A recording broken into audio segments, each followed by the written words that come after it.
ఆయన group 2 employee.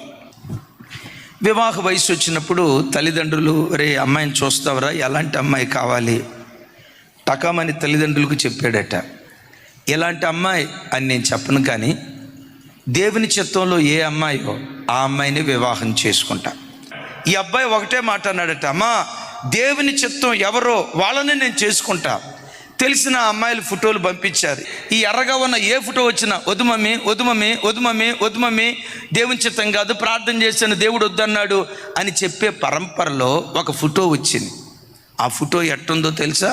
అమ్మాయి నల్లగా ఉంది, నల్లగా ఉంది. వాళ్ళ నాన్న అన్నాడట, వాడెందుకు ఇష్టపడతాడా, మా అమ్మాయి ఫోటో ఎందుకు ఇంకొకరిది? లేదు నాన్న, ముందు నేను దేవుని సన్నిధిలో కనుక్కుంటా, పంపించండి ఆ ఫోటో. తీసుకున్నాడట. జస్ట్ పీజీ పాస్ అయింది, ఉద్యోగం లేదు, ఏమి లేదు, మిడిల్ క్లాస్ ఫ్యామిలీ. ఫోటో చూశాడు.